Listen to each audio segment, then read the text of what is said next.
Right, today I want to talk to you about the Drobo. I bought one, so today I want to talk about what is the Drobo and a few reasons why I've chosen it for my file storage.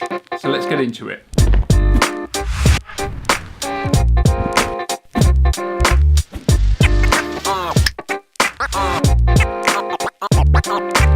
When I first picked up a camera and started recording video, the first thing that happened was, well, not the first thing that happened was I took some pictures and recorded some video, but one of the first things that happened was my laptop completely filled up with video files and started to fall over. My laptop's a 2015 MacBook Pro. It's got a 512GB solid state hard drive. So it's not a massive hard drive. It's a good size, but it's not massive. Yeah, not many videos in, and suddenly my computer was falling over. So pretty early on, I needed to get some external storage and a backup solution sorted.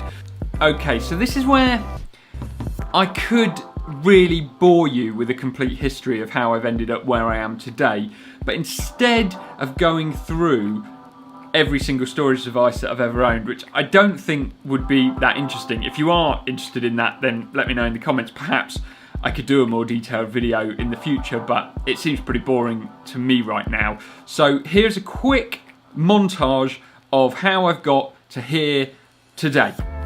Go.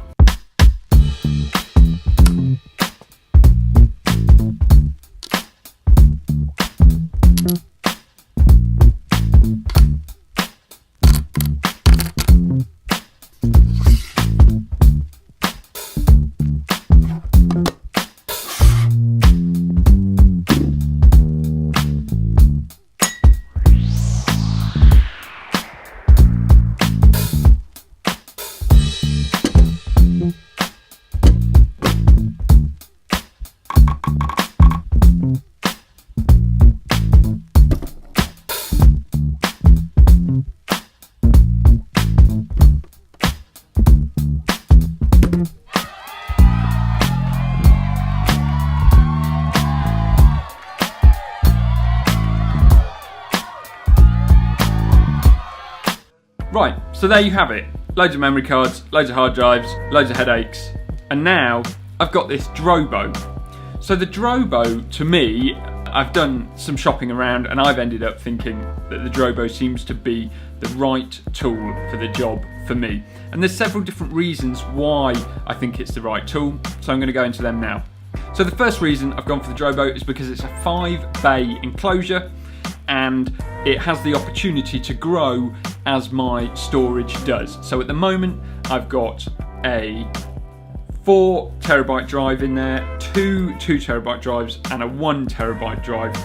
So that's 9TB in total, and that gives me about 5TB of usable space. The rest is reserved for backup, which I'll come on to later. But as I get more files and more things that I need to store, I can pop those drives out, put larger drives in, and it will expand and grow with my workflow. Great. At the moment, I could put up to a 12TB drive in each bay, which would give me 60TB of storage, and then obviously taking into account the fact that it reserves some of that for backup, I'm not sure exactly what that would give me, but it would still be a huge amount of data.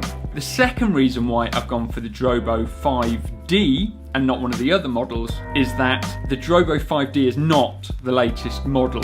It actually comes with Thunderbolt 2 ports on it. It's got two Thunderbolt 2 ports. The 5D is still available, but it has now been sort of superseded by the newer model, which is, I believe, the Drobo 5C, which comes with USB-C or Thunderbolt 3 ports. However, I haven't got USB-C or Thunderbolt 3.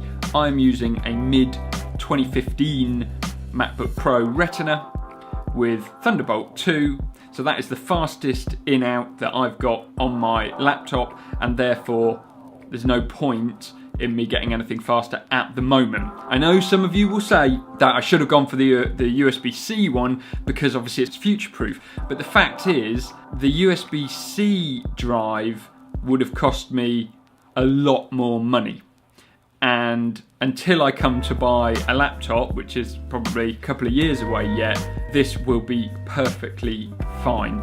And even now, Thunderbolt 2 is a really quick connection. It's perfectly adequate. I can edit 4K video from the Drobo via Thunderbolt 2, so I don't really need anything any quicker at the moment. So the third reason I decided to get the Drobo is because of its Beyond RAID technology.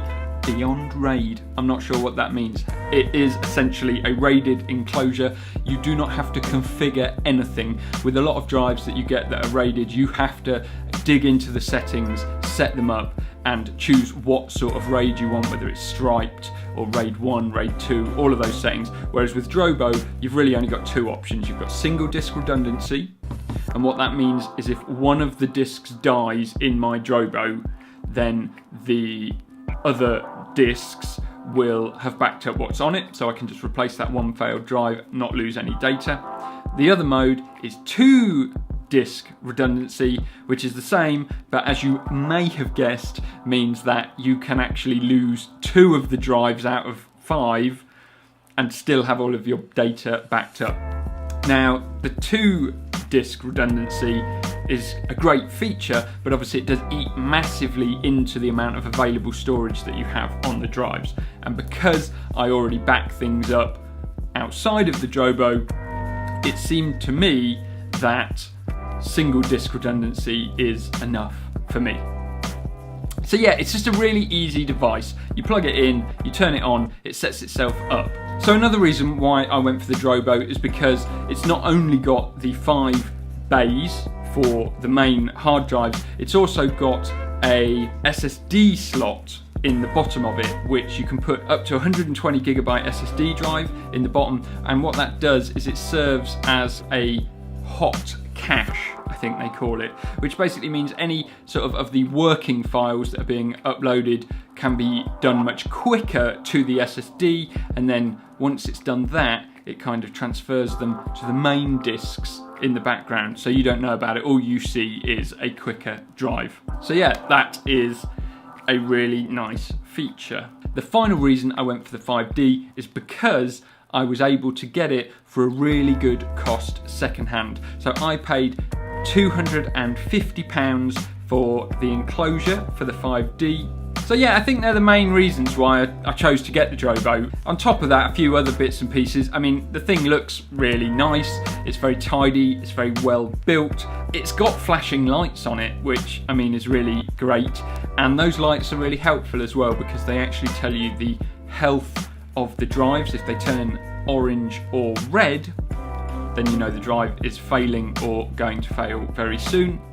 And also the blue lights across the bottom tell you the amount of capacity that you've got left. So you can see mine is 5 out of 10 lights, so it's about half full at the moment. And I'm only using 4 of the available 5 bays which you could have.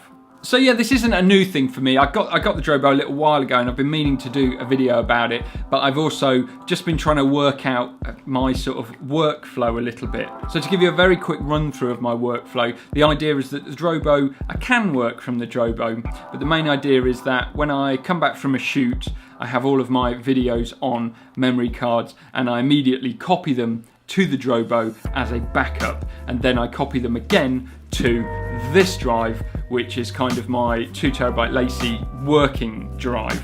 And this is what I can edit from. I can take this around with me, take this places and work when I'm away, but I know that all of the footage is backed up on the Drobo, so if anything did happen to that, I would have it on the Drobo. And then once I finished a project, I move all of the raw footage off this onto the Drobo, and this is empty and ready for the next project.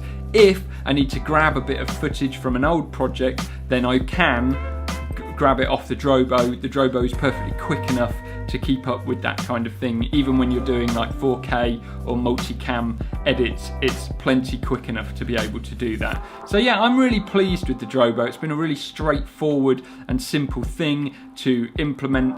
The next thing I need to do is I do need to work out some sort of off-site backup to make sure that I'm not losing anything if the house burnt down or something terrible like that. At the moment I've got other backups, but they're kind of all in this office, which isn't ideal. So that's kind of the next thing. But yeah, it's been a really nice thing to use. So if you're thinking about what you want to get, then I can recommend the 5D. Oh, one other thing, actually. The Drobo 5D is a desktop attached storage. It isn't network connected. What that means is they do network attached solutions, Drobo do, and they look really nice and really cool. However, for video editing, I just wanted something that's really quick, and really everything happens at my desk behind me anyway. I'm always here. If I'm working away, then I'm working on my little lacy drive. So really I didn't need to be able to access anything on the network.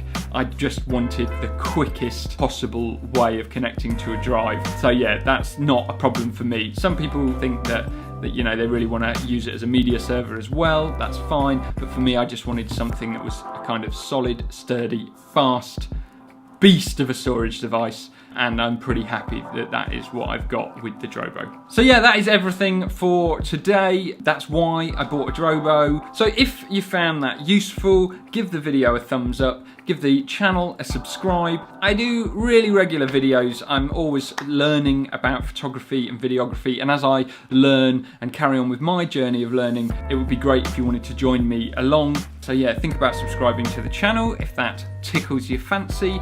And other than that, that is everything today, and I will see you next time. The Drobo, Drobo, Drobo, Drobo, Drobo, Drobo, Drobo, Drobo, Drobo 5D, the Drobo, Drobo, the Drobo, Drobo, the Drobo, Drobo, Drobo, Drobo, the Drobo, Drobo, Drobo, the Drobo, little Drobo, Drobo, Drobo. Now I'm just rambling now. God, I'm Drobo.